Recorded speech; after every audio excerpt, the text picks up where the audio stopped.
लिखना है इसमें, क्योंकि ये भी एक अच्छा टॉपिक है। तो सबसे पहले फार्मूला आप लोग को याद हो गया है। प्रियांशी आप बताइए, फार्मूला याद हो गया है? Yes sir. तो आप बताइए कैपेसिटेंस किस बात पर डिपेंड करता है, पोटेंशियल पर कि वोल्टेज पर कि दोनों पर? सर किसी पे नहीं। किसी पे नहीं करता है, क्योंकि कैपेसिटेंस ऑफ कैपेसिटर जो है वो सिर्फ ज्योमेट्रिकल कंस्ट्रक्शन पर डिपेंड करता है। नहीं, पैरेलल प्लेट कैपेसिटर का कैपेसिटेंस का फार्मूला? तो किसका? Parallel plate parallel plate. A epsilon nought by D. चलिए इसमें एक और टर्म लिखाए थे, जब कोई भी कैपेसिटर हो, एयर फील्ड है, यदि उसमें आप कोई डाइलेक्ट्रिक डाल देंगे तो उसका कैपेसिटेंस बढ़ेगा कि घटेगा कि वही रहेगा? तो फिर से रिपीट करिए। अगर कोई कैपेसिटर के अंदर डाइलेक्ट्रिक मटेरियल डालेंगे, इंसर्ट करेंगे, तो कैपेसिटेंस ऑफ कैपेसिटर जो है वो बढ़ेगा, घटेगा या सेम रहेगा?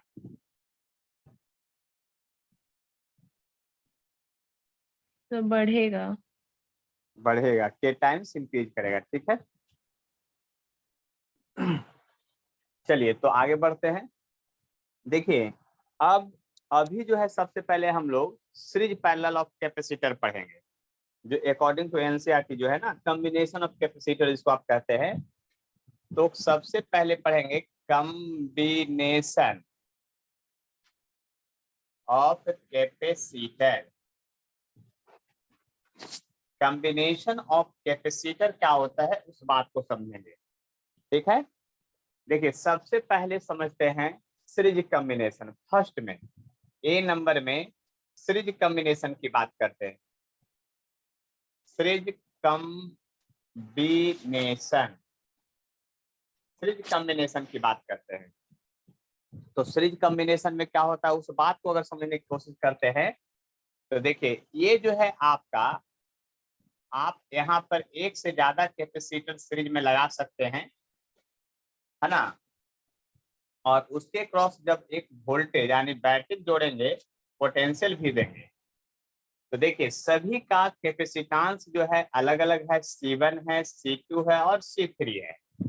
और यहाँ पर जो है आपका वोल्टेज इसके पास V1 होगा, V2 होगा, V3 होगा। देखिए जब करंट हम लोग पढ़े थे तो वहां पर चार करंट में पढ़े थे, तो करंट डिस्ट्रीब्यूट होता था, करंट सभी इसमें सेम जाता था। लेकिन यहाँ पर चार्ज का डिस्ट्रीब्यूशन होता है, जिधर से पॉजिटिव प्लेट ऑफ बैटरी जोड़े हुए हैं उस तरफ पॉजिटिव चार्ज जाएगा, उसके जस्ट अपोजिट प्लेट पर नेगेटिव चार्ज जाएगा, फिर उससे पॉजिटिव चार्ज यहाँ होगा, फिर नेगेटिव होगा, अमाउंट सेम रहेगा, फिर ये पॉजिटिव होगा, फिर ये नेगेटिव होगा। डिस्ट्रीब्यूशन समझिए ध्यान से, हम क्या किए हैं जो, देखिए हमने कहा कि यहाँ करंट नहीं, यहाँ चार्ज का डिस्ट्रीब्यूशन होता है। इलेक्ट्रोस्टैट में करंट नहीं, चार्ज का डिस्ट्रीब्यूशन होता है। ये पॉजिटिव सेल है, तो जो प्लेट आप पैरेलल प्लेट कैपेसिटर या कोई कैपेसिटर डाले हैं, तो यहाँ पर पॉजिटिव चार्ज डेवलप होगा, जिधर पॉजिटिव बैटरी होगा जोड़िएगा उधर पॉजिटिव चार्ज डेवलप होगा, जस्ट उसके अपोजिट इक्वल चार्ज डेवलप होगा। और ऐसा क्यों होगा? क्योंकि ये मेटल का प्लेट का बना होता है, और मेटल प्लेट में 100% इंडक्शन होता है। याद कीजिए, यानी मेटल प्लेट में क्या होता है, 100% इंडक्शन होता है। जितना प्लस यहाँ रहेगा उसके उल्टा उतना माइनस होगा ही यहाँ पर हर हाल में। तो पॉजिटिव है तो निगेटिव, फिर इस प्लेट पर पहले पॉजिटिव तब निगेटिव, फिर पॉजिटिव फिर negative, amount of charge Q Q सब जगह होगा। तो इस पॉइंट को लिखना पड़ेगा यहाँ पर सबसे पहले डेरिवेशन के लिए, कि in series combination, series combination, in series combination, in series combination charge on each capacitor is same but potential difference is different। जब यही इलेक्ट्रिक करंट में लिखते थे तो क्या लिखते थे कि in series combination current across each resistor is same but potential difference is different. केवल करंट के बदले यहाँ चार्ज आ गया है और जो डिफरेंट होता है वही ऐड होता है। ये बात याद कर लीजिए, जो डिफरेंट होता है वही ऐड होता है। तो जो डिफरेंट होता है अगर वो ऐड होता है तो V इक्वल टू लिखिएगा V1 V2 V3। बात को समझने की कोशिश कीजिए। तो Q बराबर C भी होता है, आप फॉर्मूला पढ़े ना कि Q बराबर C भी होता है, तो V बराबर Q बाई C होगा। तो चार्ज सब पर तो सेम है लेकिन C सीरीज है, ये CS लिखे C series. Q by C1 Q by C2 Q by C3। अब यहाँ पर 1 by C series equal to हो गया 1 बाई C1 1 बाई C2 और 1 बाई C3। और अगर ज्यादा रहेगा तो उसी तरह से प्लस प्लस आगे हो जाएगा। यानी कि आपको यहाँ पर ये याद रखना है कि सीरीज में कैपेसिटर को रिवर्स करके ऐड किया जाता है, यानी रजिस्टर का उल्टा प्रॉपर्टीज आया है। इस बात को समझ लीजिए, देख लीजिए ध्यान से। सीरीज कॉम्बिनेशन का ये फॉर्मूला है। अगर लिखेंगे यहाँ पर इफ n, n मतलब नंबर है, इफ n इक्वल कैपेसिटर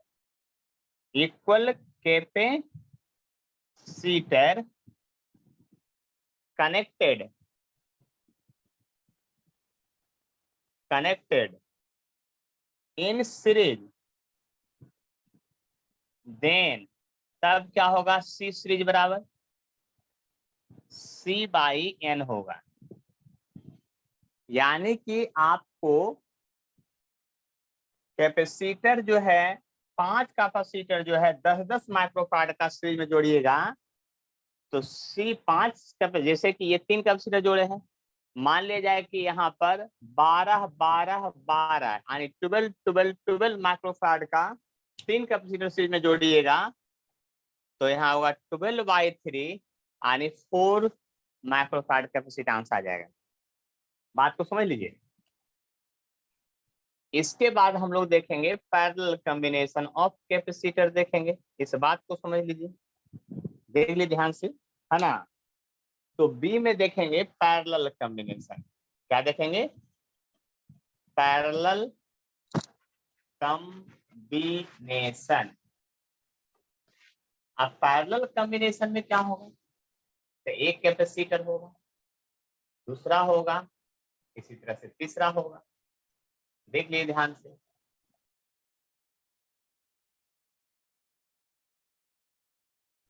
और यहाँ पर एक सेल फिर जोड़ देते हैं।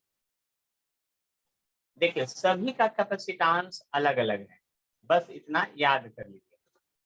यहाँ पर पोटेंशियल सेम है, यहाँ पर जो चार्ज होगा ना डिस्ट्रीब्यूशन में जाएगा। यहाँ से अगर Q चार्ज चला, इधर मान लीजिए कि Q1 गया, इधर Q2 गया और इधर Q3 गया। ये प्लस होगा माइनस होगा, प्लस होगा माइनस होगा, प्लस होगा माइनस होगा। बात समझ लीजिए। और तब फिर यहाँ पर पॉइंट में आप लिख सकते हैं कि in parallel combination in parallel combination क्या लिख सकते हैं, in parallel combination potential difference is same but charge is different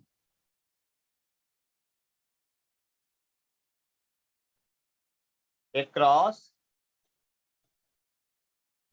each capacitor। देख लीजिए ध्यान से एकदम अच्छे से। हर एक कैपेसिटर के पास क्या होगा, चार्ज अलग अलग होगा। जो अलग होता है वही जुड़ता है, ये बात आप समझते हैं। इसीलिए बात को समझ लीजिए, यहाँ पर Q बराबर होगा Q1 Q2 Q3 और Q बराबर C भी फॉर्मूला पढ़े हैं, तो यहाँ पर पोटेंशियल सब में सेम है, तो C पैरेलल इंटू भी C1 भी C2 भी C3 भी, भी कॉमन कट जाएगा, तो यहाँ C पैरेलल का फॉर्मूला होगा C1 plus C2 plus C3 plus dash. यानी कि कहने का मतलब यहाँ ये हो गया कि पैरेलल में जो कैपेसिटेंस ऐड करेंगे वो रजिस्टर का उल्टा आया है, यानी यहाँ फॉर्मूला उल्टा प्रूफ होके आ रहा है। ये बात आप समझ रहे हैं। उसी तरह से लिख सकते हैं यहाँ पर, if n equal capacitor connected in parallel, then C parallel बराबर होगा n इंटू C। यानी कि अगर आप 555 माइक्रोफारड का 3 कैपेसिटर पैरेलल में जोड़िएगा तो आपका कैपेसिटेंस जो होगा 15 माइक्रोफारड होगा। आप लोग को समझने में अगर कोई कष्ट है तो बतलाइए। आदित्य समझ में आ गया है? देख लीजिए ध्यान से, लगता है ज्वाइन करके सो रहे हैं। गौरव आपको समझ में आ गया है?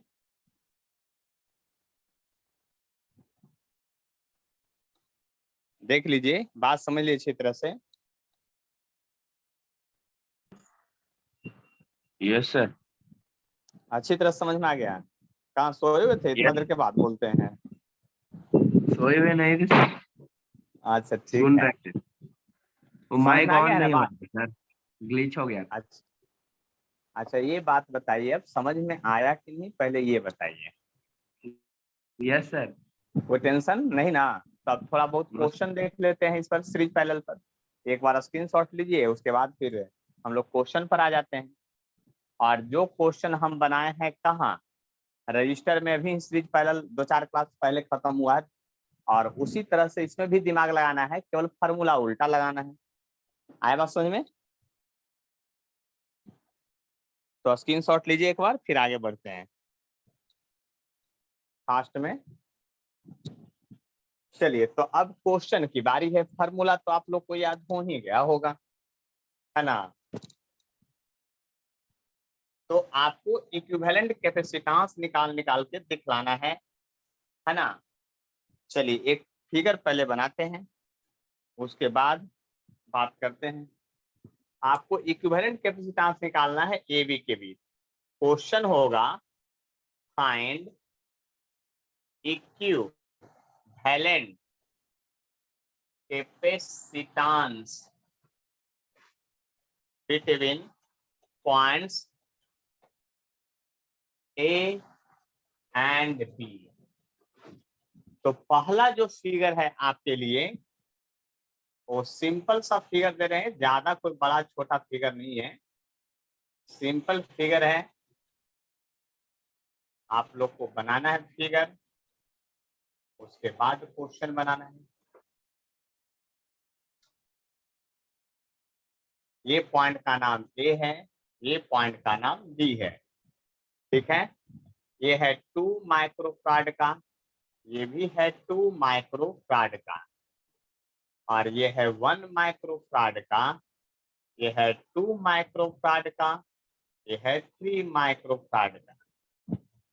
चलिए ए और बी के बीच इक्विवेलेंट बतलाना है कि क्या होगा। फिगर जल्दी से उतारिए और क्वेश्चन बना करके हमको व्हाट्सएप पर भेजिए कि बन गया है, आपसे आंसर आ गया है आपका। नहीं तो डायरेक्ट भी आंसर बता सकते हैं माइक ऑन करके।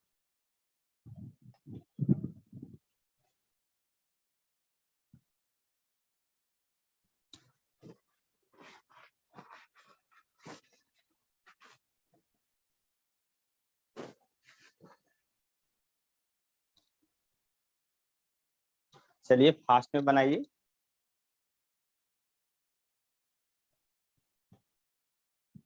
चलिए आगे आप लोग का आंसर नहीं आया तो अब इधर देखिए, फिर से वही करंट का दिमाग लाना है। जिस पॉइंट के अबाउट आपको निकालना हो इक्विवेलेंट कैपेसिटेंस, आप सोचिए कि उसके क्रॉस एक सेल को आप मन में जोड़ दिए, फिर वही टेक्निक है, तरीका वही है। आपको पता है कि इसमें अलग चार्ज जाएगा, यानी करंट जो है दोनों पाथ में अलग अलग होगा। अगर इसमें Q1 भेजते हैं और इसमें Q2 भेजते हैं तो Q1 चार्ज ही इसमें जाएगा और Q1 Q2 मिल करके फिर से इसमें अलग आएगा, दोनों मिल करके। और इधर तो बिल्कुल अलग जाएगा, Q3 जाएगा। अब Q3 चार्ज जो है यहाँ से निकल के सीधा इसमें आ जाएगा। Q1 जो जाएगा पहले यहाँ तक जाएगा, फिर Q2 भी यहाँ जाके मिलेगा। इसका मतलब ये दोनों सीरीज में है। तो सीरीज में अभी अभी पढ़े हैं, 2-2 कितना होगा सीरीज में?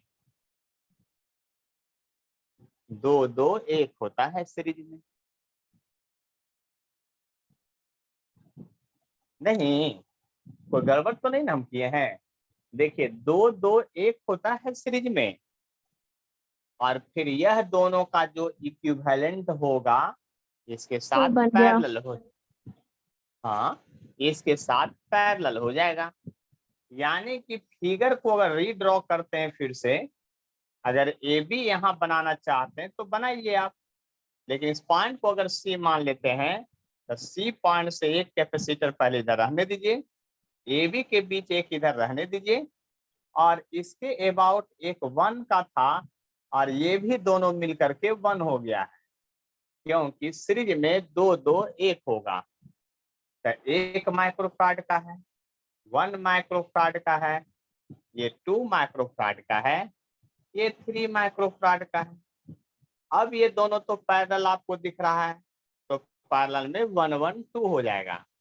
यह जो 1-1-2 होगा पैरेलल में, ये 1-1 जो 2 माइक्रोफारड हो जाएगा पैरेलल में, इसके साथ यहाँ तक ये सीरीज में है। फिर से आप अगर ए बी के बीच इक्विवेलेंट निकालना चाहते हैं तो आप 3 माइक्रोफारड पहले लिख लीजिए, और आपको पता है कि ये 1-1-2 हो गया था और ये किधर से ये 2 था, तो 2 माइक्रोफारड और 2 माइक्रोफारड मिल करके 2-2 फिर से 1 हो जाएगा। और फिर से अगर ए बी है तो इसके साथ 2-2 जो 1 हो गया सीरीज में, वो पैरेलल हो जाएगा इसके साथ।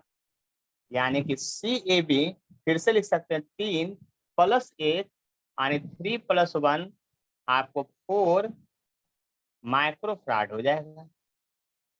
आ गया था आप लोग का आंसर 4 माइक्रोफारड। Yes sir. तो देखिए क्वेश्चन कोई भारी नहीं होता है, बस इतना समझ लीजिए अच्छी तरह से, ठीक है। देखिए नेक्स्ट प्रॉब्लम जो है आपको मैं दे रहा हूं उसको थोड़ा ध्यान से देखेंगे। एक कैपेसिटर है, 2 है और एक आपका 3 है, ये कैपेसिटर है।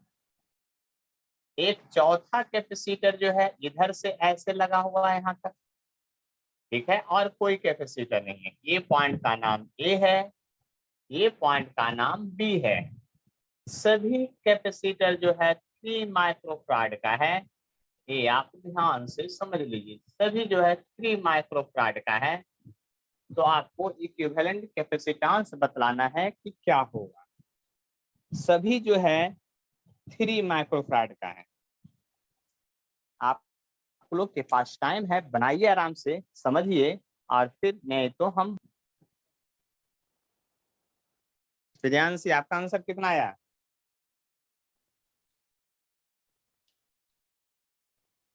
कितना है आंसर? 5।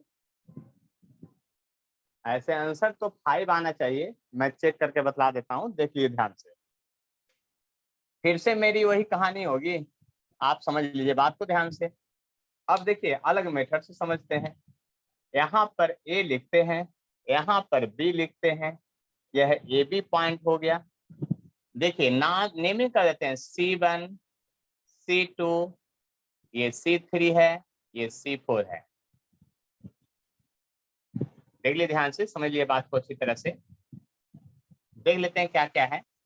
अच्छा ये तो सिंपल है, देख लीजिए बात को ध्यान से समझ लीजिए। आपका ये 3 कितना हो जाएगा, पहले ये देखिए आप, ये सीरीज में है ना, देखिए 3 कितना हो जाएगा, ये 3 हो जाएगा 3/2 यानी 1.5, आने की 1.5 ऐसे और फिर 3 ऐसे, ये 1.5 माइक्रोफैराड हो गया और ये 3 माइक्रोफैराड हो गया, और इसके पैरेलल में फिर एक बच गया 3 माइक्रोफैराड का। देख लीजिए क्या होगा, अब ये दोनों पैरेलल है तो पैरेलल में सीधा सीधा ऐड होता है, जब सीधा सीधा ऐड होता है तो बात समझ लीजिए अच्छी तरह से, 3 और ये हो गया 1, यानी ए और बी के बीच अब 2 बचा है आपका। कौन कौन बचा है भाई, ए बी के बीच, तो एक 3 माइक्रोफैराड का बचा है और एक 4.5 माइक्रोफैराड का बचा है। अब 2 गो पैरेलल में बचा है तो इसको कैसे निकालेंगे, तो सी ए बी जब निकालेंगे तो 1/c इक्विवेलेंट जो होगा 1/4.5 होगा, आप प्लस 1/3 होगा। एलसीएम पता है ना कि इस दोनों का कितना होगा, 9 ले लीजिए, तो ये इसका दुगुना है यानी 2, ये इसका तिगुना है यानी कि 3, यानी कि C बराबर हो गया 9/5 microfarad. Have you any problem, देख लीजिए ध्यान से समझ लीजिए बात को। अब अगला प्रॉब्लम दे रहे हैं आप लोग के लिए, चलिए यहाँ से है नेक्स्ट प्रॉब्लम, तीसरा नंबर प्रॉब्लम है, उसको देखिएगा। यहाँ पर भी 3 कैपेसिटर है, देख लीजिए ध्यान से, 3 कैपेसिटर, ये पॉइंट का नाम ए है, इस पॉइंट का नाम बी है। यहाँ से एक कैपेसिटर जो है अब की बार इधर से ऐसे जुड़ा हुआ है और एक बिना कैपेसिटर का लाइन ऐसे जुड़ा हुआ है। सभी का जो है कैपेसिटेंस सेम है, सी है, सी है, सी है और सी है, लेकिन उस सी का वैल्यू जो है 3 माइक्रोफैराड है। तो एबी के बीच इक्विवेलेंट फिर से बताइए कि क्या होगा। इसका स्क्रीनशॉट ले लीजिए क्योंकि इधर हम इसको मिटाने वाले हैं। फास्ट में बनाइए, कुछ क्वेश्चन तो बनाइएगा तभी ना फिर आगे हम बढ़ेंगे। कितना रहा है, 3। और गौरव आपका क्या रहा है जी, सर 5। एक का 3 एक का 5, आपका 1 9, आदित्य आपका, चलिए मेरा तो 5 आएगा, मेरा 5 आएगा, कैसे मेरा भी आएगा 5 वो आ रहा है देखिए सर। ध्यान से, आ रहा है ना, ठीक है। एगो दोस्त को कहाँ भेजा दिए, नहीं आपने पता ज्वाइन है सर। तो दोस्त को भी ज्वाइन करवाइए, उसको भी। चलिए यहाँ देखिए, ये सी है, सब देखिए सब 3 का है, आप इसका नेमिंग कर दीजिए, सब इक्वल है ये था, नेमिंग कर देते 1 2 3 4, ये क्वेश्चन में दिया था, हम सोल्यूशन कर रहे हैं। देखिए ए पॉइंट से मात्र 2 को जुड़ा हुआ है, देख लीजिए ध्यान से, कौन कौन, C1 C2, और बी पॉइंट से जुड़ा हुआ है C4 डायरेक्ट, C1 C3 भी है, C1 डायरेक्ट है, फिर 2 और इससे डायरेक्ट है, देखिए ध्यान से, C1 है, ये C2 है, ये C4 है और ये C3 है। तो यहाँ से देखिए B से C4 भी जुड़ा हुआ है, C3 भी और C1 भी है, लेकिन C3 C4 का अपोजिट आपस में जुड़ करके 2 पर चला गया, इसका अपोजिट एंड जुड़ करके आपस में कहाँ चला गया, 2 पर चला गया है। आप सबका इक्विवेलेंट कैपेसिटेंस सेम है तो ये दोनों पैरेलल हो गया, तो 3 और 3 कितना हो जाएगा, आप सोच लीजिए, पैरेलल हो गया तो, या C के टर्म में बना लीजिए, तो C और C आपका पैरेलल में 2C हो जाएगा, सीधा जुड़ जाता है।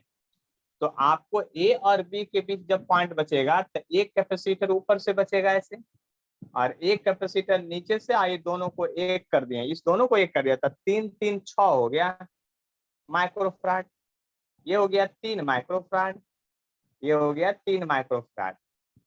पहले ये दोनों सीरीज में है, तो ये दोनों सीरीज का निकालिएगा तब क्या आएगा, तो ये सीरीज का जब निकालिएगा इसके बीच का, तो आ जाएगा ऐसे 1/c इक्विवेलेंट जब लिखिएगा तो 1/3 या 1/6, एलसीएम हो गया 6, 3 2 जा 1, देख लीजिए ध्यान से, यानी कि 1/2 हो गया।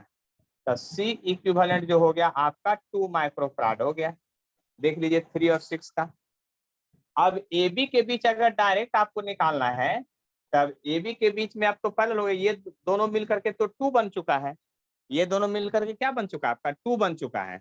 जैसे ही आपका ये दोनों मिल करके 2 बन चुका है, 2 माइक्रोफराड आ गया है, हम निकाल चुके हैं पहले से, तो पैरेलल में तो सीधा सीधा ऐड होता है, तो 3 + 2 आपका क्या हो गया 5 माइक्रोफराड हो गया है।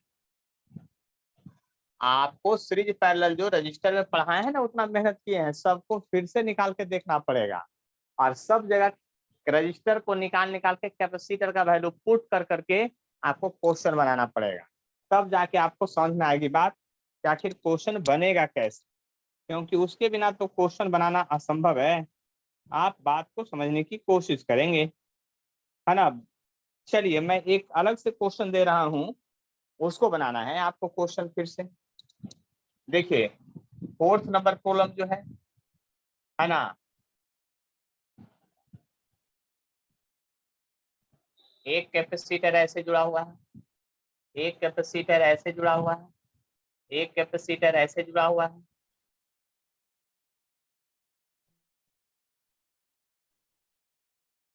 एक कैपेसिटर ऐसे जुड़ा हुआ है, एक कैपेसिटर ऐसे जुड़ा हुआ है, और एक कैपेसिटर ऐसे जुड़ा हुआ है, ठीक है। ये पॉइंट कैपेसिटेंस सी है, तो AB के बीच इक्विवेलेंट बताना है C के टर्म में, AB के बीच इक्विवेलेंट बताना है C के टर्म में ही, इस बात को याद कर लीजिए ध्यान से। तो इस क्वेश्चन को AB के बीच बताइए कि क्या है, सबका CC है, जितना फास्ट हो सके बताइए क्वेश्चन को, फिगर बनाइए, क्वेश्चन सोल्व कीजिए फास्ट में एकदम, जितना फास्ट हो सकता है, आपकी इच्छा है। देख लीजिए, बात को समझ लीजिए, जल्दी से क्वेश्चन बनाने का कोशिश कीजिए।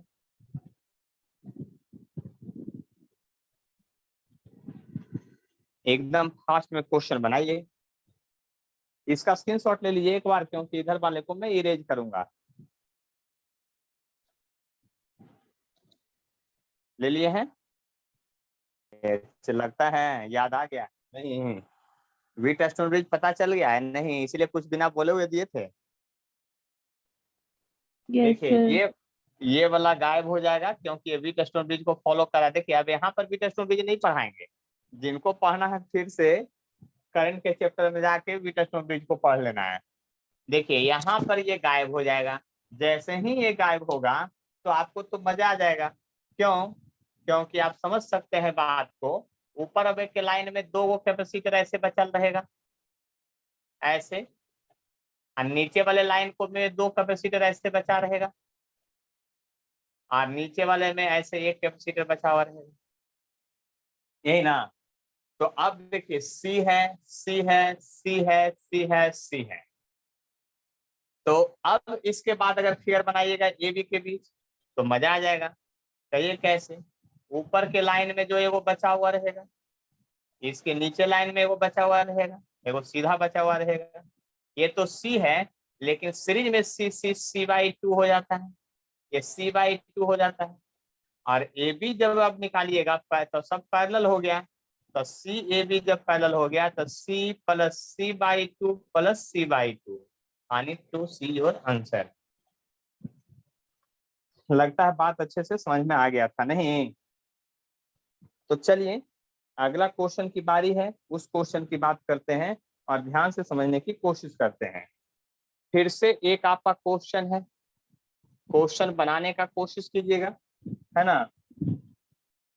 यहाँ पर क्या है, 2 कैपेसिटर इस तरह से लगा हुआ है ऐसे, फिर आपका यहाँ पर 1 कैपेसिटर ऐसे है, और फिर 1 कैपेसिटर इस प्रकार से है, और फिर 1 कैपेसिटर इस प्रकार से है, और तीनों आपस में कनेक्टेड है। और ये पॉइंट जो है आपका ए है और ये पॉइंट है जो आपका बी है, और सभी जो है आपका 5 माइक्रोफैराड का है। 5 है, 5 है, 5 है, 5 है, 5 है और 5 माइक्रोफैराड का है। तो आपको इक्विवेलेंट कैपेसिटेंस बतलाना है कि क्या होगा।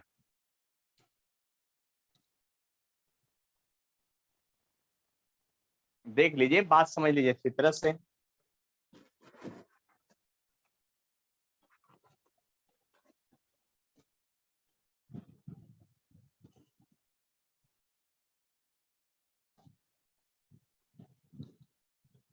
देख लीजिए, बात समझ लीजिए अच्छी तरह से कि क्या होगा।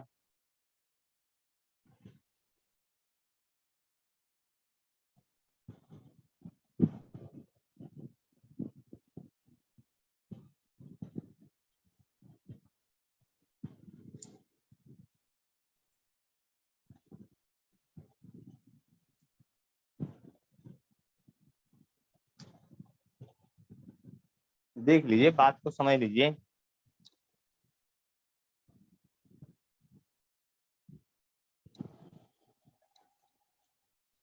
चलिए मैं बतलाता हूँ, ध्यान से समझिएगा अच्छी तरह से हम क्या कहना चाह रहे हैं। जो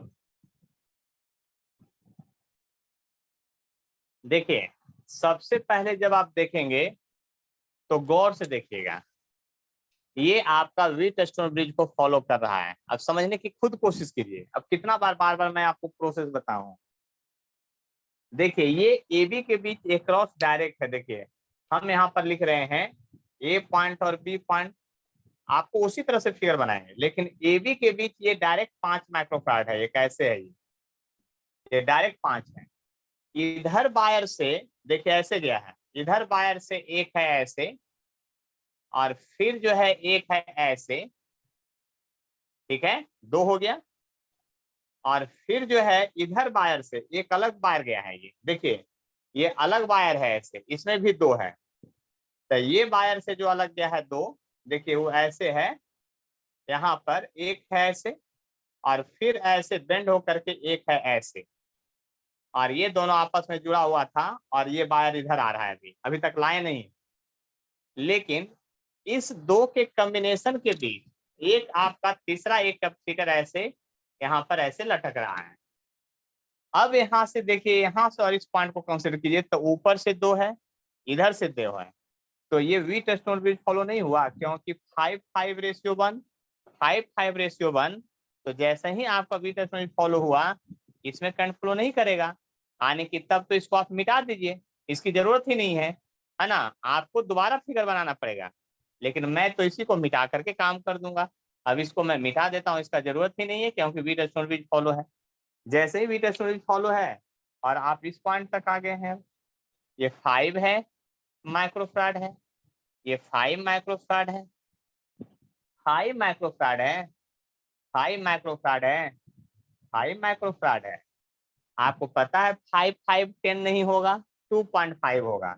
यानी ए और बी फिर से यहाँ बनाइएगा, तो ये हो गया आपका आपका देख लीजिए 5 माइक्रोफैराड का।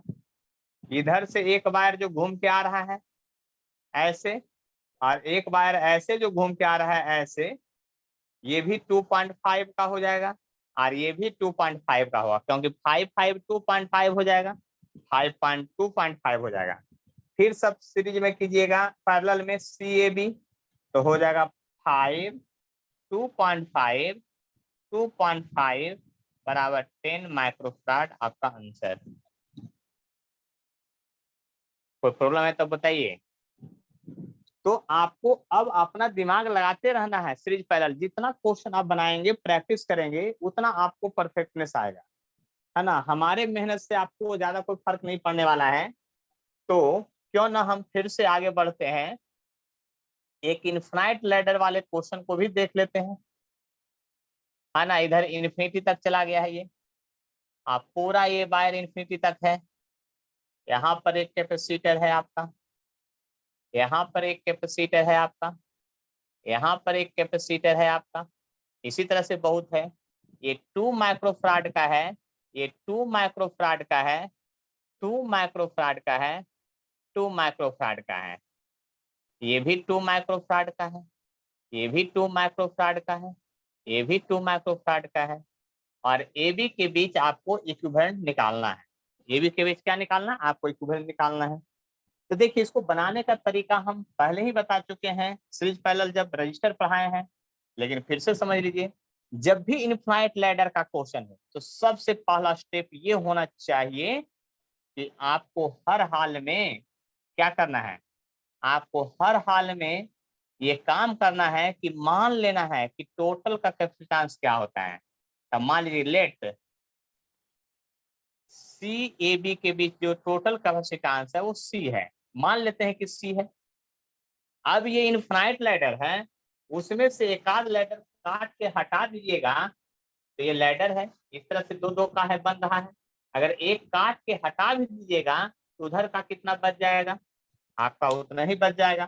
तो फिगर को फिर से छोटा कीजिए, एक बनाइए और एक बनाइए ऐसे, ये ए बी बन गया, ये 2 माइक्रोफैराड का था, ये भी 2 माइक्रोफैराड का था। लेकिन इस लैडर को काट के हटाने से इनफाइनाइट में से तो कोई फर्क पड़ेगा ही नहीं, क्योंकि इस एग्जाम्पल को पहले भी समझा चुके हैं, है ना, कि बहुत ज्यादा हो उसमें से एक लैडर काट के हटाने से कोई फर्क नहीं पड़ेगा। तो कहने का मतलब ये हुआ, बात समझने की कोशिश कीजिए यहाँ पर, है ना, कि इधर का इक्विवेलेंट जो है आपका सी ही बचल रह जाएगा, तो इसको सी लिख दीजिए, जोड़ दीजिए। यही टेक्निक वहां भी था, यही टेक्निक यहाँ भी है। आपको ये प्रोसेस है, हर बार यही बात करना पड़ेगा, हर बार यही काम करना पड़ेगा आपको। तो अब देखिए आपको पैरेलल में सीधा सीधा ऐड हो जाएगा, तो 1/c AB जब लिखने चलिएगा तो ये सीरीज में आ जाएगा, ये दोनों पैरेलल में है, उसके बाद इसके साथ सीरीज में आ जाएगा। तो सीरीज में तो उल्टा होकर ऐड होता है, तो 2 होगा, प्लस ये दोनों तो पैरेलल था, 1/c + 2 हो जाएगा आपको। और संजोग से CAB का वैल्यू जो है आप C माने हैं, तो आप लिखेंगे यहाँ की 1/c = होगा, एलसीएम लीजिए ये दोनों का, तो एलसीएम तो ऐसे लिया जाएगा क्योंकि प्लस में है। अब इससे इसमें डिवाइड किया तो ये बच जाएगा C + 2, इससे इसमें डिवाइड कीजिएगा तब +2 बच जाएगा। इसको इधर लाइएगा तो ये 2C हो जाएगा और +4 हो जाएगा। इसको जब उधर ले जाइएगा तो देखिए ये है 4 + C हो गया ऊपर, तो हो जाएगा C² + 4C हो जाएगा। देख लीजिए ध्यान से, देख लीजिए जब मैं जो कर रहा हूँ सही कर रहा हूँ। C से गुना करेंगे, अब सबको एक तरफ लेके चलिए, तो बच गया C², ये 2C जाके उसमें घटेगा तो 2C बच जाएगा, ये 4 उधर जाके -4 हो जाएगा = 0। क्वाड्रेटिक इक्वेशन का सॉल्यूशन आपको पता है, यहाँ पर ज्यादा कुछ नहीं करना है। C बराबर क्या लिखेगा, -b, तो -2 ± √b², तो b² यानी 4 -4AC, तो फार्मूला याद होना चाहिए 4AC, तब 4A और C, तो ये माइनस है इसलिए इसको प्लस कर देगा, 16 हो जाएगा 4AC में बाई ट्वाइस A, तो A का वैल्यू तो यहाँ 1 है तो ट्वाइस हो गया। C बराबर आ गया -2 ± 20 हो गया, 20 का रूट होगा 2√5 हो जाएगा, याद कर लीजिए। हाँ बाई 2 हो जाएगा, 2 से दीजिए डिवाइड कट जाएगा, C = होगा -1 ± √5 होगा। बताइए कैपेसिटेंस कभी नेगेटिव हो सकता है क्या, नहीं हो सकता है, इसलिए रिक्वायर्ड सॉल्यूशन जो होगा C का वो -1 + √5 होगा। माइनस माइनस में तो हो ही नहीं सकता है, यानी इसको उल्टा लिखिएगा तो √5 -1 लिखिएगा, और इन ये वैल्यू आ गया C इक्विवेलेंट का। देखिए ध्यान से, यानी कि C इक्विवेलेंट जो हो गया CAB के बीच का जो वैल्यू है C है, इसलिए आप लिख सकते हैं अब कि CAB जो होगा इक्विवेलेंट √5 का वैल्यू आपको पता है 2.23 होता है, तो 2.23 में अगर 1 घटा दीजिएगा तो 2.23 -1, तो आ गया 1.23 आपका आंसर आ जाएगा। देख लीजिए ध्यान से, समझ लीजिए बात को अच्छी तरह से, अगर कोई कष्ट है तो बोलिए। नहीं तो फिर मैं आगे बढ़ूंगा। देख लीजिए, बात को समझ लीजिए। इनफाइनाइट लैडर का भी क्वेश्चन है, मतलब सीरीज पैरेलल आपको हर हाल में अच्छे से कंप्लीट करना है, क्योंकि आपके बोर्ड एग्जाम में तो क्वेश्चंस रहेगा ही हर हाल में, कंपटीशन में भी रहेगा, क्योंकि आपको दो दो जगह सीरीज पैरेलल जब पढ़ना है लगातार, तो यहाँ न देगा तो वहां देगा, वहां न देगा तो यहाँ देगा, कहीं ना कहीं तो देगा ही। बस इतना याद कर लीजिए। तो आप लोग भी प्रैक्टिस कर लीजिए, आप लोग पीछे क्यों रहिएगा। फिर से एक हम दे रहे हैं, देख लीजिए। इनफाइनाइट लैडर का, इनफाइनाइट लैडर का है, एकदम इनफाइनाइट लैडर का है, इन्फिनिटी तक है। और यहाँ पर जो है आपका, देख लीजिए ध्यान से, पूरा जो है इनफाइनाइट लैडर का है। और यहाँ पर भी जो है कैपेसिटर लगा हुआ है, यहाँ पर भी जो है कैपेसिटर लगा हुआ है, देख लीजिए, है ना। देख लीजिए ध्यान से, समझ लीजिए बात को। अब यहाँ पर सब जगह है जो आपका 2C है, 2C है, 2C है, 2C है, 2C है, और ये C है, C है, C है, C है। तो AB के बीच इक्विवेलेंट निकाल के दिखलाइए कि क्या होगा। देख लीजिए, बात समझ लीजिए अच्छी तरह से हम क्या कहना चाह रहे हैं। देख लीजिए, अच्छा से दिख रहा हो क्वेश्चन, अच्छे से समझ लीजिए, स्क्रीनशॉट एक बार ले लीजिए, है ना। उसके बाद क्वेश्चन बनाते रहिए और बना करके हमारे व्हाट्सएप पर भेजिए, हम चेक करते हैं कि आखिर आप क्या बना रहे हैं। आंसर बोलिए।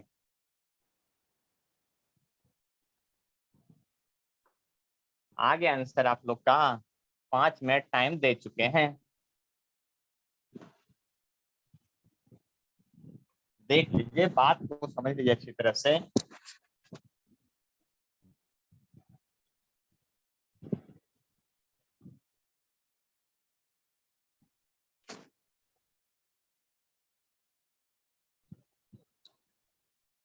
देख लीजिए, बात समझ लीजिए अच्छी तरह से।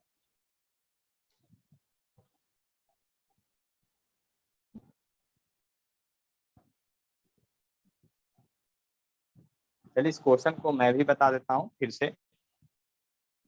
देखिए, ज्यादा कुछ नहीं करना है, टेंशन नहीं लेना है ना। यहाँ पर आपको एक 2C है, C है, तो मान लीजिए कि लेट इक्विवेलेंट कैपेसिटेंस जो CAB का है, CAB के बीच है। अब C तो मान नहीं सकते, सब जगह CC दिया हुआ है, तो आप क्या कीजिएगा, C' मान लीजिए या C1 मान लीजिए, सबसे अच्छा, क्योंकि लेट इक्विवेलेंट कैपेसिटेंस जो होगा पूरे इनफाइनाइट सीरीज का C1 है। अब उसमें से अगर एक लैडर काट के हटाइएगा तो आपको बचेगा ऐसा, ये AB का बच जाएगा।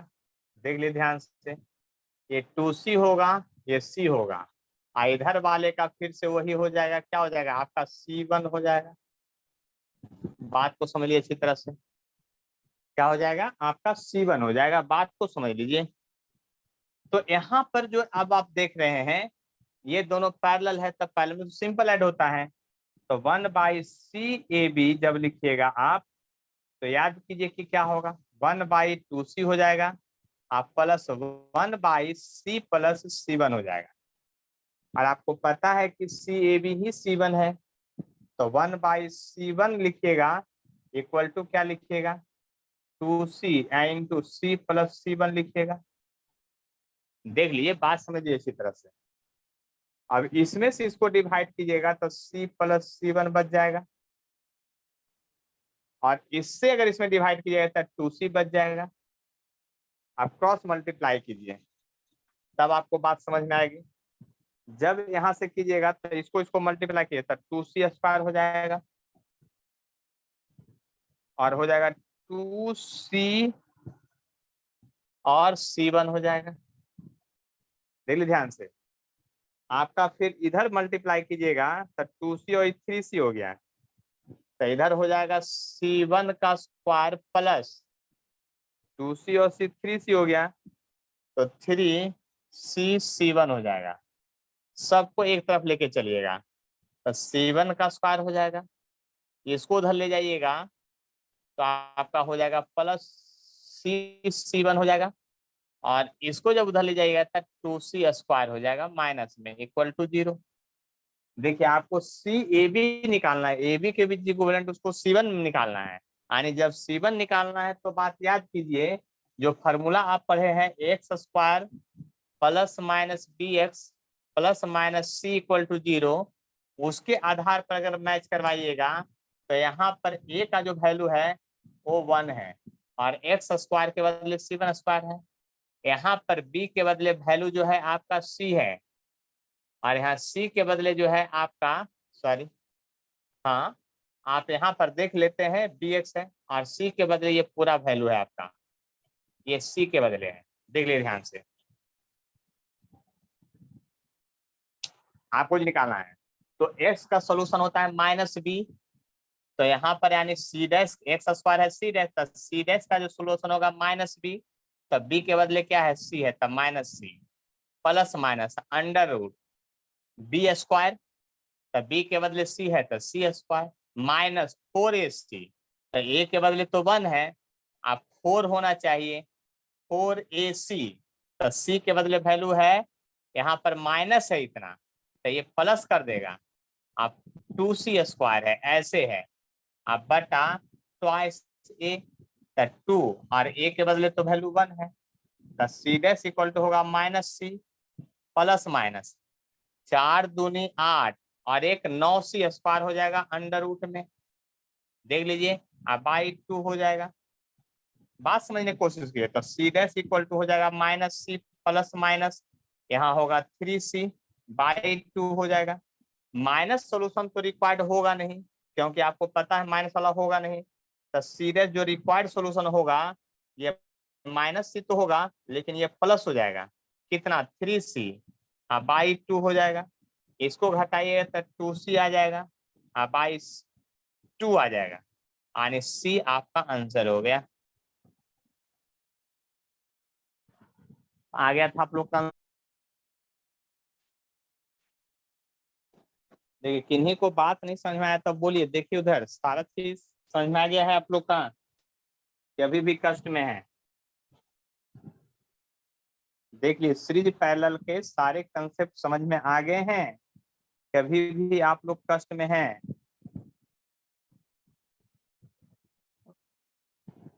बात को समझने की कोशिश कीजिए।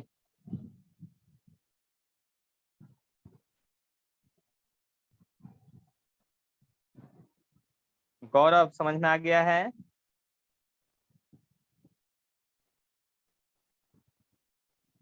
चलिए तो मैं आगे बढ़ता हूँ अब।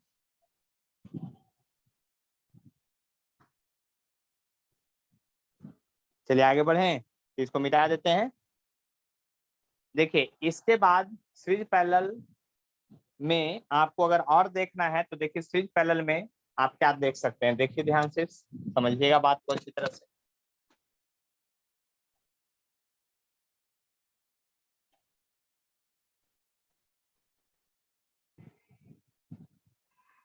देख लीजिए बात को समझ लीजिए अच्छी तरह से, तभी काम बनेगा।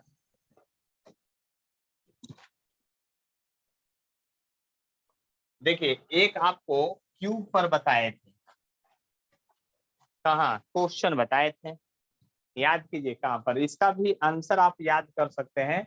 मैं आंसर ही सिर्फ याद कराऊंगा, आप बताऊंगा नहीं, क्योंकि सब क्वेश्चन आपको पहले टेंथ में कर चुके हैं। एक कैपेसिटर है, 2 कैपेसिटर है, 3 कैपेसिटर है, 4 कैपेसिटर है, ऐसे। अब अगला जो कैपेसिटर है आप समझ लीजिए ध्यान से बात को अच्छी तरह से, यहाँ से वायर जो है इसमें टच नहीं करेगा, इसके ऊपर से पार करेगा, एक कैपेसिटर यहाँ लगा हुआ है। यहाँ से जो वायर पार करेगा उसके ऊपर से पार करेगा, टच नहीं करेगा, एक कैपेसिटर यहाँ लगा हुआ है। अगला कैपेसिटर यहाँ है, नेक्स्ट कैपेसिटर यहाँ है और ये ऐसे कनेक्टेड है। आपको पता है कि यहाँ पर एक कैपेसिटर ऐसे लगा देना है, यहाँ से यहाँ तक एक कैपेसिटर ऐसे लगा देना है, ये कैपेसिटर आपको इस तरह से लगा देना है और ये कैपेसिटर इस तरह से लगा देना है। टोटल कितने कैपेसिटर मैं इसमें अरेंज कर चुका हूँ ये आप खुद बताइए, बोलिए जल्दी से। इसे मैं टोटल कितना कैपेसिटर अरेंज कर चुका हूँ ये बात बताइए। देखिए 3D फिगर है, एकदम क्लियर आपको दिख रहा होगा पिक्चर में, और सभी का कैपेसिटेंस आपका C है, C है, C C C C C C C C C C है। देखिए अगर पॉइंट लिखते हैं A B C D E F G H, इस तरह से पॉइंट लिखते हैं, तो आपको हम पहले ही बताए थे फार्मूला याद करने के लिए। बात को समझने की कोशिश कीजिएगा, तभी बात समझ में आएगी। देखिए इसका हम बनाने का प्रोसेस पहले बता चुके हैं, आपको करंट में जाके देखना है। हम इसका आंसर याद करने का तरीका बताते हैं। देखिए C A मतलब देखिए पहले हम लिखते हैं फिर से उसी तरह से, फेस डायगोनल के क्रॉस, फेस डायगोनल, एक है बड़ी डायगोनल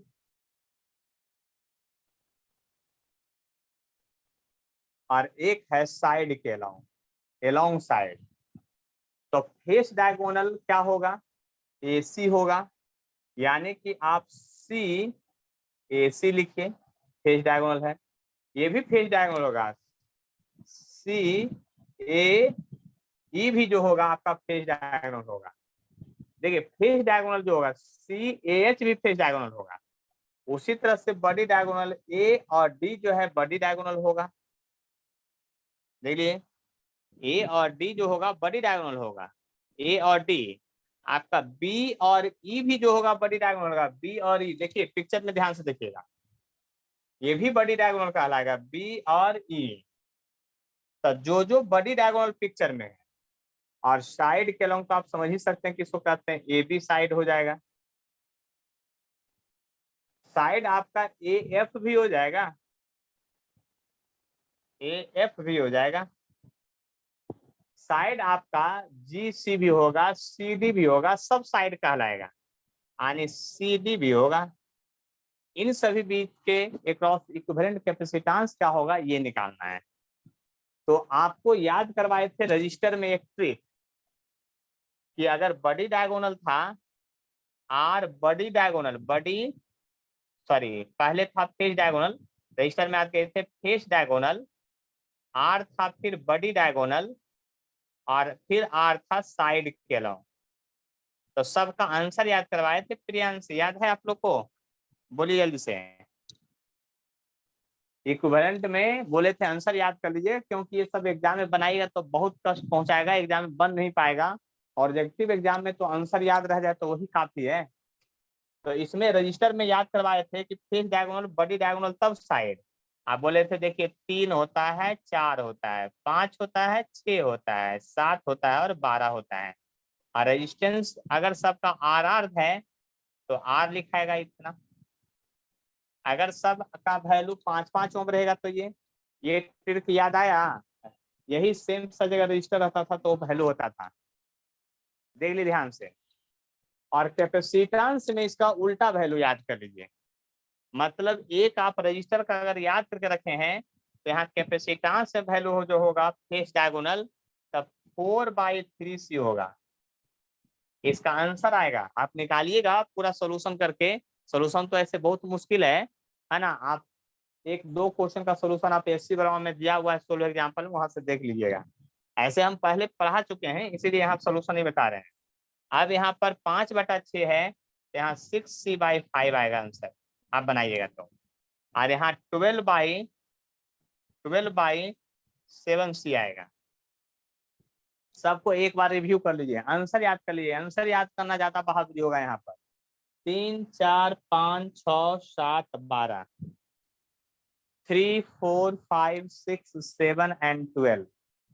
केवल यही याद रखना है कि पहले फेस तब बड़ी और तब साइड, पहले फेस तब बड़ी तब साइड, पहले फेस तब बड़ी तब साइड। और अगर रजिस्टर का याद करके रखे हैं तो एक ही का याद करके रखेगा, सिर्फ रजिस्टर का। कैपेसिटेंस का जो अगर पूछ दे एग्जाम में तो उसका उल्टा आंसर करके न्यूमेरिकल वैल्यू में लिख देना है। देख लीजिए, बात समझ लीजिए अच्छी तरह से हम क्या बताना चाह रहे हैं आपको। कोई परेशानी है, कोई प्रॉब्लम है तो आप बतला सकते हैं आराम से और बात को समझ सकते हैं। ठीक है, तो आगे मैं बढ़ूं क्या? देख लिए ध्यान से, इन सभी को लर्न करने से आपको बहुत फायदा होने वाला है एग्जाम में, है ना? कितना फायदा होने वाला जो हम समझ रहे हैं बात को। चलिए तो इसको भी मिटा देते हैं, है ना? अब इसके बाद जो है टॉपिक जो है एनसीईआरटी का है, उस टॉपिक को एंड कर देते हैं, क्योंकि एनसीईआरटी तो बहुत कम पढ़ने के लिए दिया रहता है, लेकिन उस टॉपिक को पढ़ा देते हैं। लेकिन आज अभी कैपेसिटर खत्म नहीं होगा, अगले क्लास में भी अभी चलेंगे। एनसीईआरटी के अकॉर्डिंग 7 हो गया है। Energy stored inside capacitor या energy stored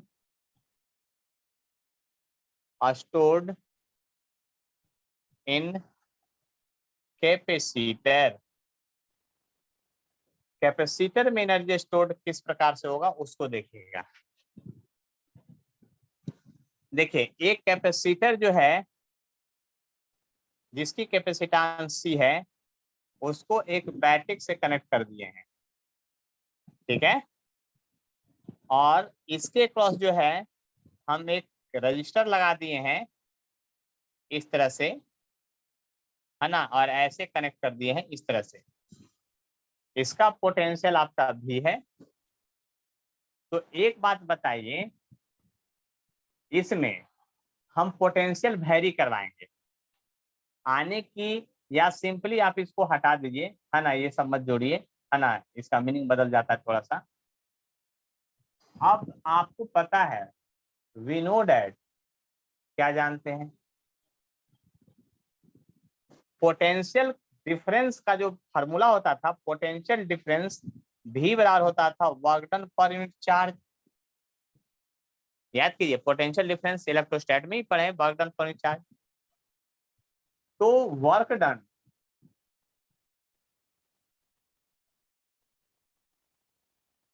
bye work done by cell या work done by cell to store, या work done to store charge dq।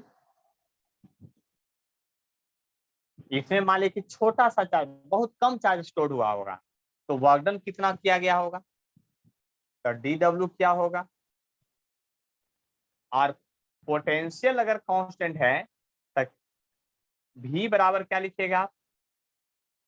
dq लिखिएगा ऐसे, वर्क डन वाला लिखिए ना, v इंटू क्यू, तिरछा मल्टीप्लाई करके।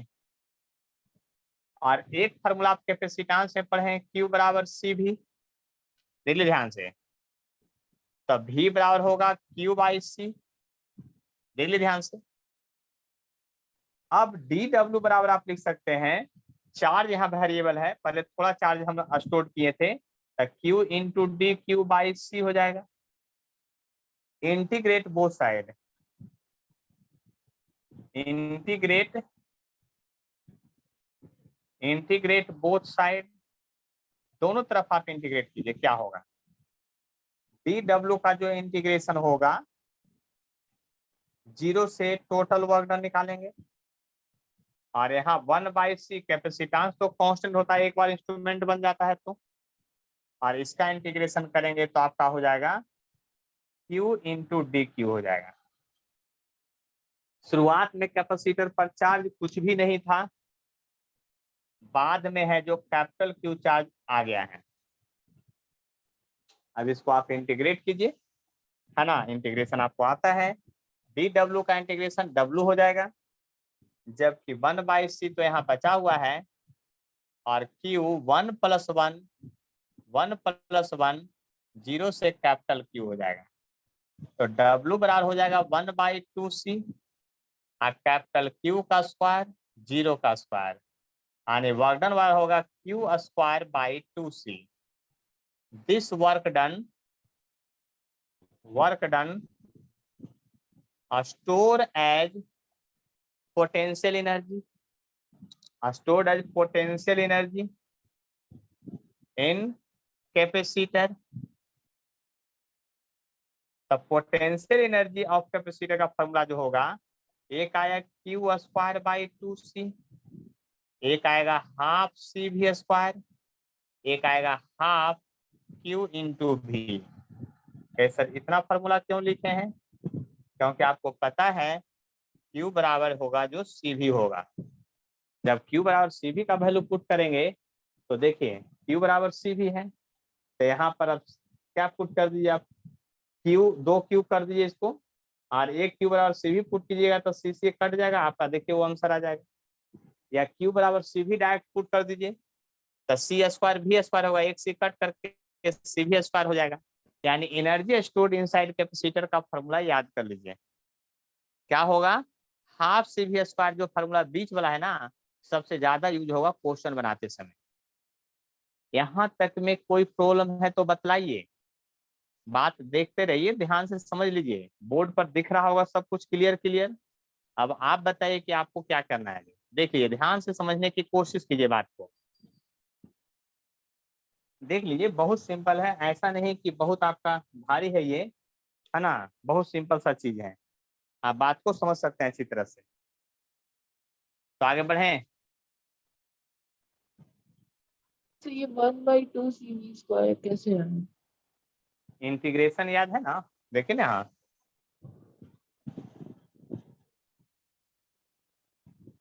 ये तो कैसे यहाँ आया, पे ये वाला तो Q का वैल्यू क्यू, पुट किया, सी स्क्वायर भी स्क्वायर होगा, टू नीचे बचा हुआ एक सी कट जाएगा तो सी भी स्क्वायर नहीं बच जाएगा।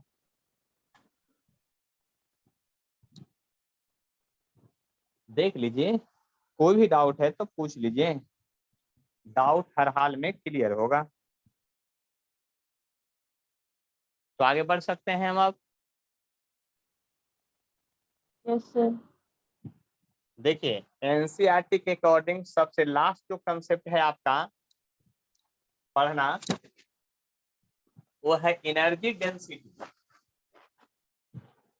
इनसाइड कैपेसिटर और इलेक्ट्रिक फील्ड। जो कैपेसिटर के अंदर का एनर्जी डेंसिटी होगा, वही आपका इलेक्ट्रिक फील्ड में भी एनर्जी डेंसिटी होगा, क्योंकि कैपेसिटर के अंदर जो एनर्जी स्टोर होता है वो इलेक्ट्रिक फील्ड के रूप में स्टोर होता है। देखिए एनर्जी डेंसिटी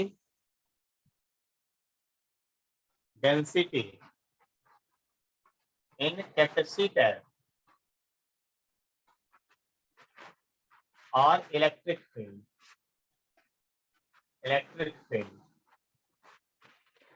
दोनों एक ही चीज है। तो बात समझिएगा, कोई भी कैपेसिटर को जब आप फुल्ली चार्ज कीजिएगा या चार्ज कीजिएगा, जो भी समझ लीजिए बात, सेल के से जोड़िएगा बैटरी से, तो इसकी एक पॉजिटिव प्लेट बन जाता है, ये नेगेटिव प्लेट बन जाता है, इसमें इलेक्ट्रिक फील्ड एग्जिस्ट करता है, और यही इलेक्ट्रिक फील्ड के रूप में एनर्जी स्टोर होता है। इस बात को मैं अभी प्रूफ कर रहा हूँ। देखिए ध्यान से समझने की कोशिश कीजिएगा, अभी अभी पढ़े हैं आप energy stored in capacitor, energy stored in capacitor U बराबर हाफ सी भी स्क्वायर। देखिए एनर्जी डेंसिटी का जो यहाँ फॉर्मूला होगा, एनर्जी डेंसिटी U और D से फॉर डेंसिटी, वो होगा एनर्जी बाई वॉल्यूम होगा, क्या होगा, वॉल्यूम होगा। फॉर्मूला याद कर लीजिए, एनर्जी डेंसिटी का फॉर्मूला क्या होगा, एनर्जी बाई वॉल्यूम होगा, U से एनर्जी है। अब आप लिख सकते हैं एनर्जी वाले फॉर्मूला में, आइए यहाँ से आइए, हाफ कैपेसिटेंस को A epsilon not by D लिख सकते हैं, कलर प्लेट कैपेसिटर है तो। और एक फार्मूला आप पढ़े हैं, याद कीजिए, E बराबर इलेक्ट्रिक फील्ड बराबर पढ़े हैं V by d minus dV by d r, electrostat में minus dV by d r. तो V बराबर क्या होगा, E इंटू डी, तो E स्क्वायर हो जाएगा और D स्क्वायर हो जाएगा, एक D से एक D कट जाएगा, D डिस्टेंस बिटवीन प्लेट है और A जो है आपका एरिया ऑफ प्लेट है। तो एनर्जी बराबर फॉर्मूला बच जाएगा half epsilon not E square, एक एरिया यहाँ सा, एक D बच जाएगा, एरिया इंटू डी। आपको पता है एरिया इंटू डिस्टेंस इस कैपेसिटर के अंदर का वॉल्यूम हो जाएगा, उसको नीचे ले आइए। तो यू बाई ए डी बराबर हो जाएगा half epsilon nought E square. इसलिए एनर्जी डेंसिटी यूडी जो हो जाएगा इनसाइड इलेक्ट्रिक फील्ड वह half epsilon nought E square आ जाएगा। बात समझ लीजिए अच्छी तरह से, देख लीजिए बात को समझ लीजिए अच्छी तरह से, हम क्या कहना चाह रहे हैं, बात को समझने की कोशिश कीजिए।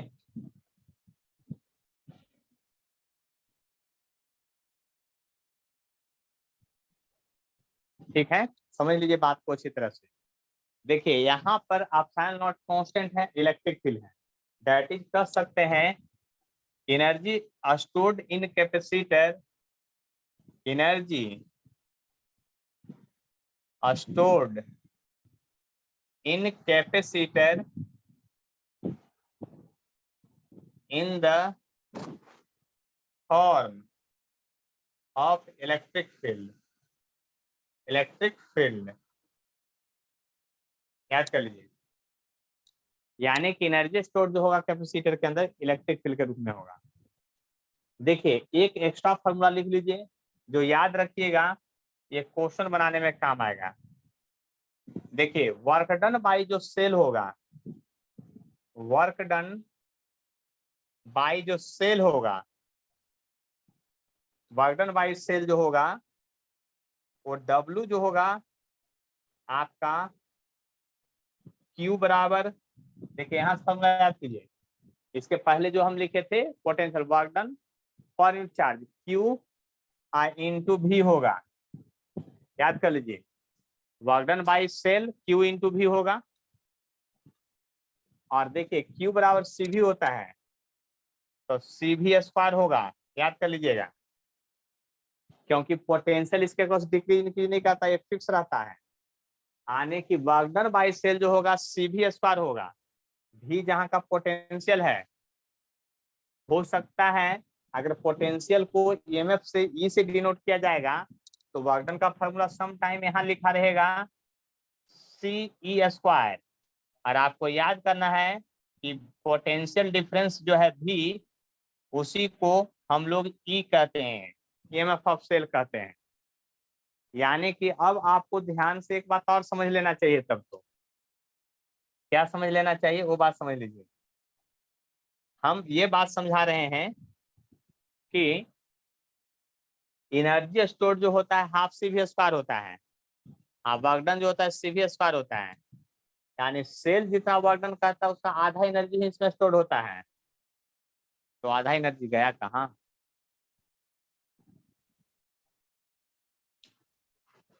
अब आप लोग सोचिए आधा एनर्जी गया कहाँ? तो आधा एनर्जी हीट के रूप में इसमें डेवलप हो जाता है। यानी कि जितना बार चार्ज कैपेसिटर को चार्ज कीजिएगा, अनचार्ज कीजिएगा, उतना टाइम से आपको क्या होगा, यहाँ पर आपका एनर्जी मतलब डिस्ट्रॉयड होगा।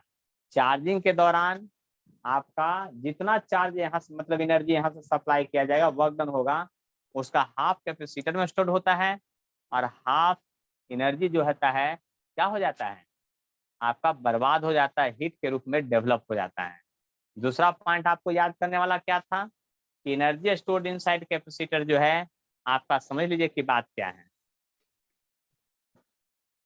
बात समझने की कोशिश कीजिए और कोई कष्ट है तो हमको बोलिए, बात समझने की कोशिश कीजिए और अगर कोई कष्ट है तो हमको जरूर बताइए। किन्हीं को कोई कष्ट है तो बोलिए, नहीं तो फिर मेरा कष्ट चालू हो जाएगा।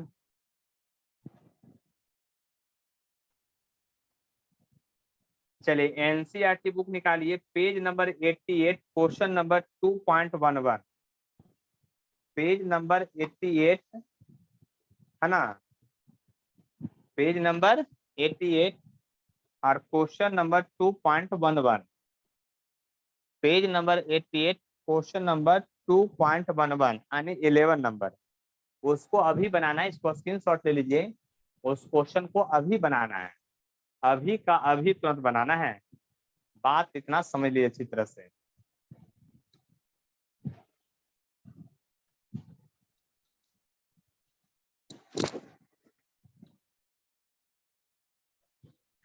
बात समझने की कोशिश कीजिए।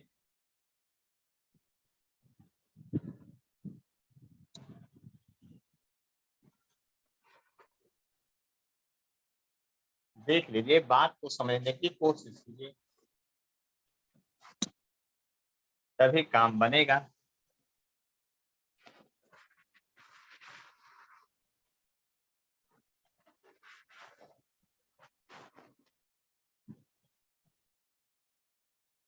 टू 2.11 नंबर क्वेश्चन बतलाना है, आप लोग को बना के दिखाना है। 2-5 मिनट का टाइम दे।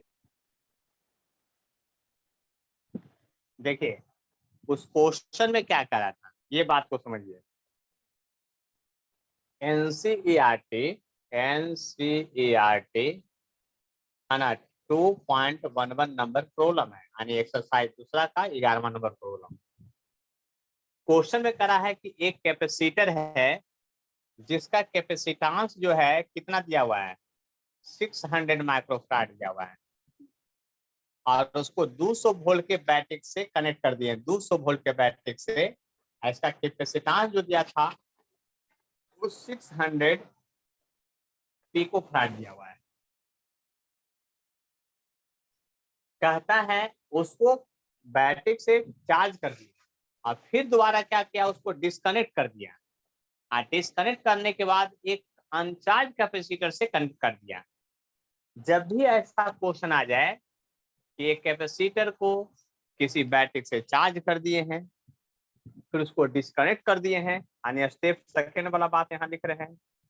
स्टेप सेकंड में ये करने के लिए कह रहा है, इस कैपेसिटर जो चार्ज हो गया, पहला नंबर जो कैपेसिटर, ये C1 जो चार्ज हो गया, तो ये पॉजिटिव प्लेट होगा, नेगेटिव प्लेट। ये C1 कैपेसिटर है जो 600 पिकोफैराड का था।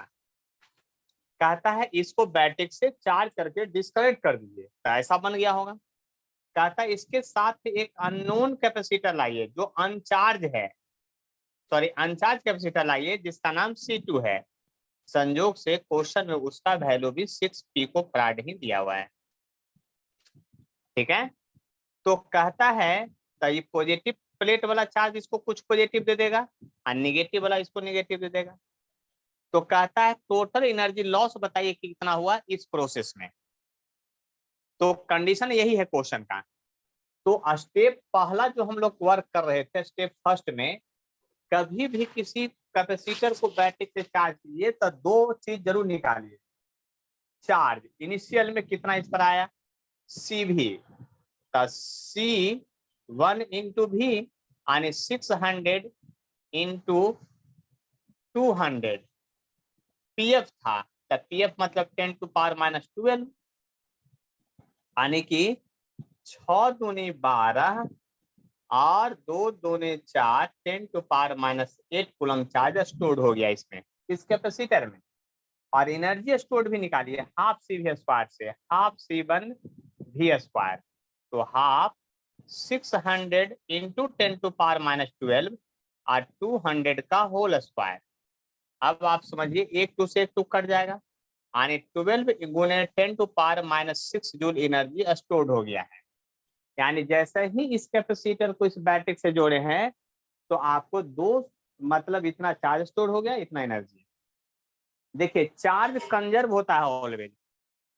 इतना जो चार्ज इस पर आ गया, अब इसमें जोड़िए तब कुछ चार्ज इस पर आया होगा, कुछ चार्ज इस पर आया होगा, लेकिन अब पोटेंशियल नहीं रहेगा इसके अक्रॉस उतना ही।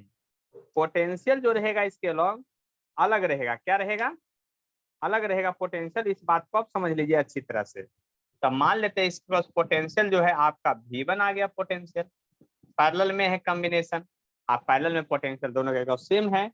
Late potential is V1, let potential difference between capacitor, यानी बोथ कैपेसिटर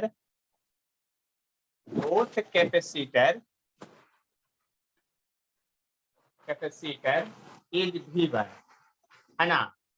तो अब अगर V1 है तो चार्ज स्टोर निकालिए, फाइनली में क्या होगा, तो फाइनल में चार्ज स्टोर होगा C1 V1 और C2 V1, यानी आप लिख सकते हैं Q फाइनल जो आ गया C1 V1 कॉमन आ जाएगा, C1 प्लस C2, तो C1 प्लस C2 दोनों का कैपेसिटेंस सेम था, तो 600 और 600 कितना हो गया आपका 1200 दोनों का है, तो हो गया, आपको पता नहीं, क्यू फाइनल हो गया V1 गुने 1200 into 10⁻12 coulomb charge. By conservation of charge से चलिए, by conservation of charge, conservation of charge से चलिएगा तो क्या होगा, इनिशियल चार्ज और फाइनल चार्ज कैपेसिटर पर सेम होगा, तो Q final equal to Q initial होगा। फाइनल में जो चार्ज है उसके हिसाब से चलिएगा, तो देखिए इसको अगर थोड़ा मल्टीप्लाई कर लेते हैं तो 12 गुने 10⁻10 V1 इक्वल टू हो गया 12 इंटू 10⁻8 यानी V1 बराबर हो गया 100 वोल्ट का पोटेंशियल डिफरेंस क्रिएट हो गया है। देखिए चार्ज कंजर्वेशन से यहाँ पोटेंशियल डिफरेंस आया है, याद कर लीजिए, चार्ज कंजर्वेशन से यहाँ पोटेंशियल डिफरेंस आ गया है। तो फाइनल में अब एनर्जी निकालिए कैपेसिटर पर कितना होगा, यू फाइनल, तो होगा हाफ C1 V1 का स्क्वायर और हाफ C2 V1 का स्क्वायर, क्योंकि पोटेंशियल V1 है तो अब C1 प्लस C2 आ जाएगा यहाँ से, तो ऐसा हो जाएगा हाफ C1 प्लस C2 और V1 का स्क्वायर हो जाएगा। कैपेसिटेंस दोनों का सेम है तो फाइनल में एनर्जी देखिए कितना होगा, दोनों का कैपेसिटेंस सेम है तो हाफ लिखिएगा और C1 प्लस C2 6 1200 हो गया गुने 10⁻12 और 100 का स्क्वायर लिखिएगा, तो देखिए ये तो हो जाएगा 6 और 2 4 6 0 यानी 6 गुने 10⁻6 जूल एनर्जी आपका आया। इसका मतलब अब दोनों कैपेसिटर पर फाइनल मिलाकर के उतना ही एनर्जी है, जबकि शुरुआत में इस पर एनर्जी इतना था। देख लीजिए ध्यान से, शुरुआत में जो एनर्जी था इस पर देख लीजिए कितना था, उस बात को समझने की कोशिश कीजिए, है ना। शुरुआत में एनर्जी इतना था और फाइनल में एनर्जी, मतलब ये कैपेसिटर पर एनर्जी स्टोर हो गया था, उस कैपेसिटर को डिस्कनेक्ट करके एक दूसरा अनचार्ज कैपेसिटर डाले तो चार्ज तो कंजर्व रहा लेकिन एनर्जी आपका घट गया है। तो लॉस ऑफ एनर्जी जो होगा आपको पता है, लॉस ऑफ एनर्जी क्या होता है, यू इनिशियल और यू फाइनल में घटाव होता है। तो इतना में से जब उतना घटाइएगा तो आपको तो आंसर इतना ही आ जाएगा, 6 गुने 10⁻6 जूल एनर्जी। इस बात को समझ लीजिए, यानी इतना एनर्जी आपका लॉस होगा, इस बात को आप समझ सकते हैं अच्छी तरह से, ठीक है। इस बात को समझने की कोशिश कीजिए कि आखिर क्या करना है, ठीक है।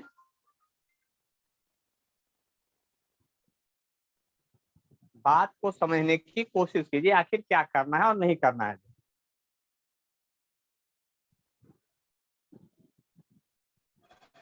आपका आंसर कैसे आया था ये बताइए। This is the real process for solving problem, यानी इस प्रॉब्लम को सोल्व करने का यही तरीका है और इस तरीका को ध्यान से याद कर लीजिए। खासकर सीबीएसई बोर्ड का बहुत फेमस क्वेश्चन है, ये बहुत बार आया हुआ है और चूंकि एनसीईआरटी का ही प्रॉब्लम है ये, तो बनाने का सिमिलर तरीका, एकदम सेम तरीका है। देख लीजिए, बात को समझने की कोशिश कीजिए।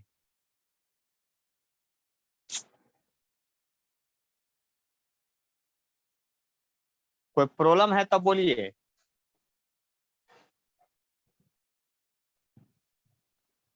और प्रॉब्लम नहीं है तो हमारे पास बहुत प्रॉब्लम रहता है, पता है ना। चलिए उसी में 2.27 नंबर यानी 27 नंबर प्रॉब्लम बताइए, 2.27 बना के दिखाइए फिर से, 2.27 नंबर प्रॉब्लम।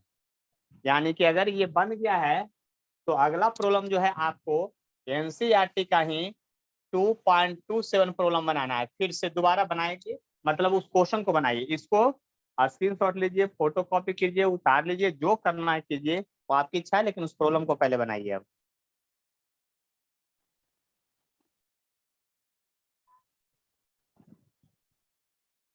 बुक दो, बन गया क्वेश्चन की नहीं बना, बैठा लो जब से।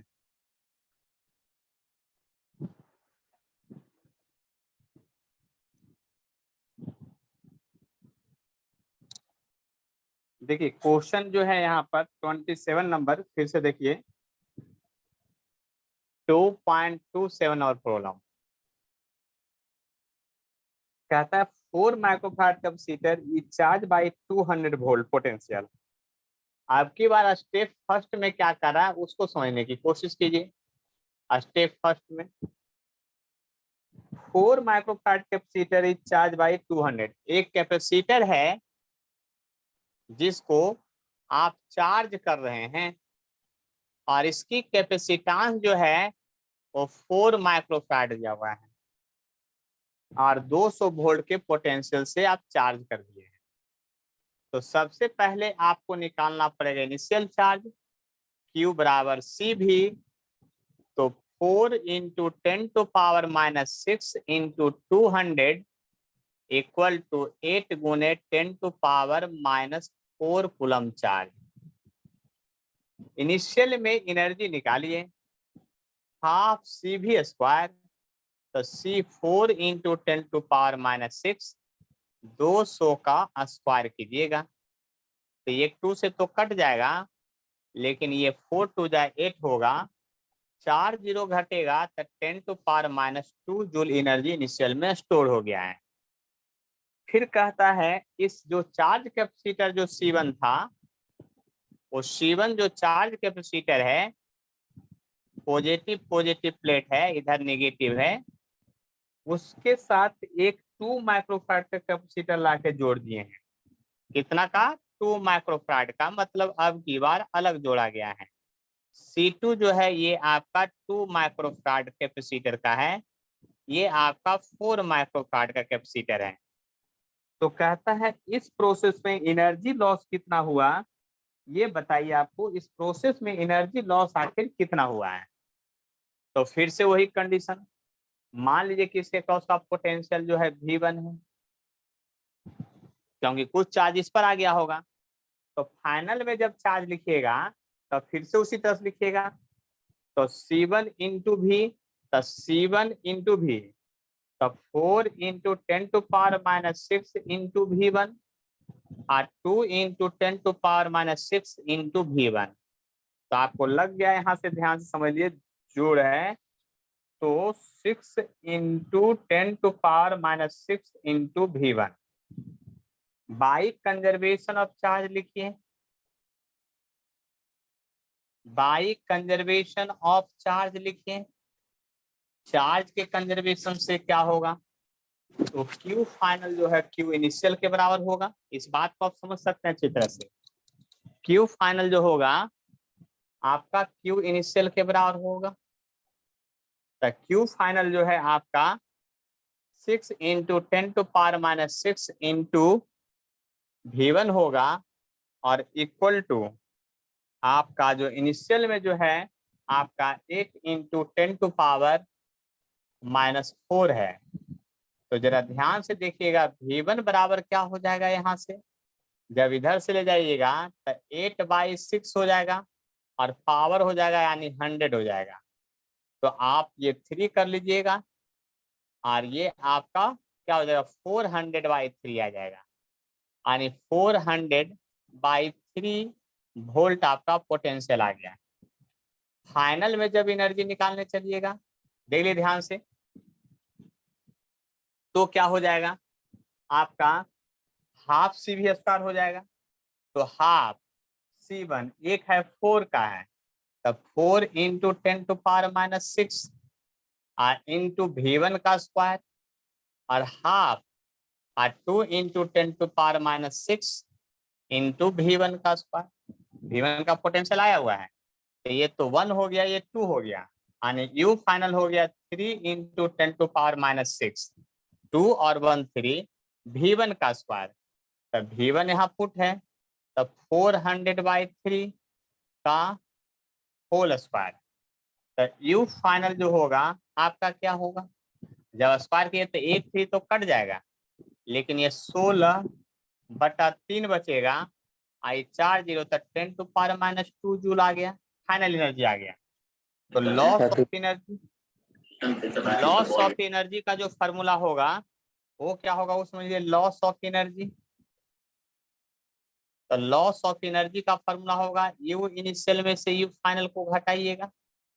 तो आप जरा डेल U की बात कर लीजिए।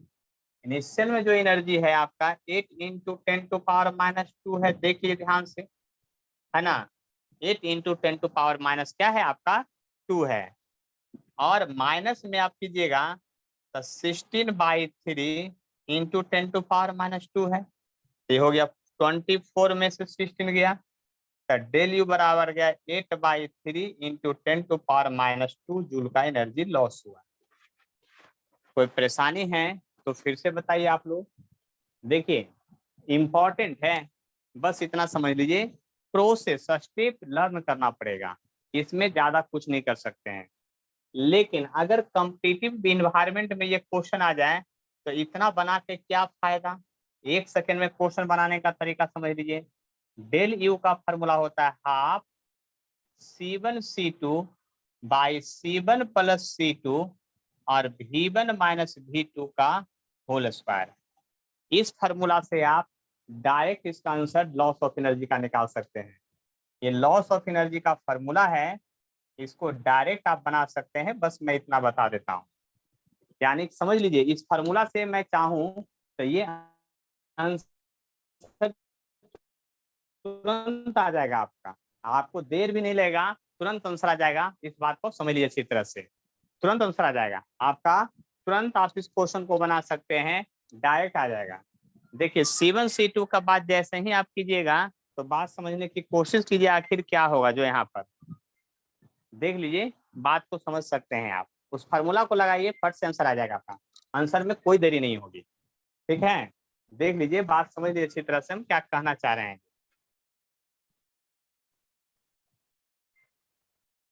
तो आप लोग भी अब थक चुके होंगे, बहुत देर पढ़ चुके हैं, नहीं 2 घंटा लगभग क्लास चल चुका है।